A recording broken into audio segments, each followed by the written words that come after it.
آپ دو سجدوں کے درمیان بیٹھ کر جو دعا مانگتے ہیں، اللہم اغفر لی وارحمنی وعافنی واہدنی وارزقنی، یہ دعا وہ ہے جس میں آپ دنیا اور آخرت کی تمام نعمتیں آپ اللہ سے مانگ رہے ہیں۔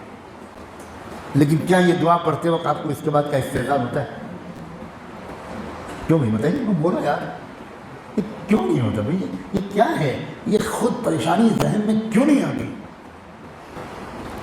آپ جانتے ہیں اس دعا میں کیا مانگ لیتے ہیں اللہ سے؟ مغفرت مانگ لیتے ہیں، اللہ کی مہربانی، رحمت، شفقت اور پیار مانگ لیتے ہیں، عافیت مانگ لیتے ہیں، ہدایت مانگ لیتے ہیں، اور روزی روٹی مانگ لیتے ہیں۔ کچھ بچا؟ بتاؤ، دین اور دنیا کی کوئی نعمت بچی جو آپ نے مانگ نہ لی ہو؟ لیکن مانگنا اس انداز سے آپ کو پسند ہے؟ کوئی آپ سے اس طرح مانگے، اب میں کیا نقل اتاروں، آپ کے پاس کوئی آیا گیا، آپ ہم کو معاف بھی کر دیجئے، ہم کو خیرات دے دیجئے، ہمیں دے دیجئے، صدقہ دے دیجئے، اور کچھ ہم کو دوا بتا دیجئے، کچھ کو کر دیجئے، تو آپ اس کو کچھ دیں گے یا یہ مانگنے کا طریقہ ہے؟ کیا ہم لوگ اللہ سے اسی طرح نہیں مانگ رہے ہیں؟ یہ اللہ کا حلم ہے کہ اللہ برداشت کرتا ہے۔ کس طرح مانگے؟ مذاق بنا رکھا ہے دعا کا۔ ایک بچہ اپنے باپ سے کاپی دے دیجیے، کتاب دے دیجیے، پینسل دے دیجیے، قلم دے دیجیے، بس اسکول کا بیگ دے دیجیے، تو وہ کہے گا یہ سب تو بعد میں ملے گا، پہلے 3 عدد تھپڑ ملے گا۔ یہ مانگنے کا طریقہ ہے؟ بدتمیزی، یہ باپ سے بات کرنے کا طریقہ ہے؟ آپ گئے اسکول کے پرنسپل کے بعد چھٹی دے دیجیے، منڈے کی دے دیجیے، سنڈے کی دے دیجیے، فرائیڈے کی دے دیجیے، تو وہ کہے گا جاؤ وہ کھنا، وہ کھمن لال چپراسی طرح بند، اس کو باندھو، اس کے کپڑے اتارو اور اس کو کھمبے سے باندھ دو۔ اب یہی نہیں کر رہے ہیں ہم لوگ اللہ کے ساتھ؟ اسی لیے تو نماز پڑھ رہے ہیں مگر روحانیت نہیں پیدا ہو رہی۔ نماز پڑھ رہے ہیں، اللہ کی یاد کی کیفیت نہیں پیدا ہو رہی۔ اقیم الصلاۃ لذکری،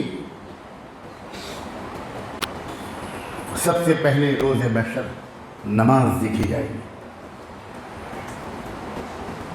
روز محشر کی جہاں گداز بود، اولی پرسش نماز بود۔ اللہ تعالیٰ کہیں گے بس نماز دیکھ لو، اگر اس کی نماز صحیح ہے تو اللہ تعالیٰ کہیں باقی چیزیں دیکھنے کی ضرورت نہیں، جس کی نماز صحیح ہے اس کی زندگی صحیح ہے، اس کی جنت میں ہے۔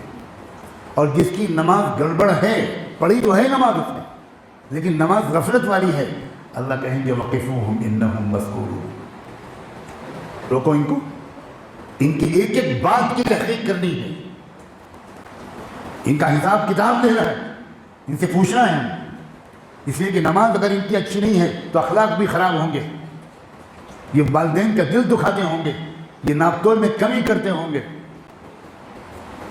یہ بے حیائی کے کام کرتے ہوں گے، یہ بد نظری کرتے ہوں گے، یہ بدکاریاں اور بدفعلیاں کرتے ہوں گے۔ اس لیے کہ ان الصلاۃ تنہی عن الفحشاء والمنکر، جو چیز بے حیائی سے روکتی ہے انسان کو وہ تو ان کے پاس ہے ہی نہیں، پھر یہ بے حیا نہ ہو یہ ہو ہی نہیں سکتا۔ نماز جاندار ہوگی تو سب ٹھیک ہوگا۔ ہر شخص آج یہ رونا روتا ہے کہ حضرت بد نظری کا گناہ نہیں چھوٹتا، نظروں پر میرے قابو نہیں۔ ارے میرے پیارے، تم نہ نماز پر محنت کرتے ہو، نہ معمولات کی پابندی کرتے ہو، اور پھر کہتے ہو کہ مجھ سے گناہ نہیں چھوٹتے۔ یہ کہاں کا ظلم، کیسی حماقت 99% لوگ کرتے ہیں۔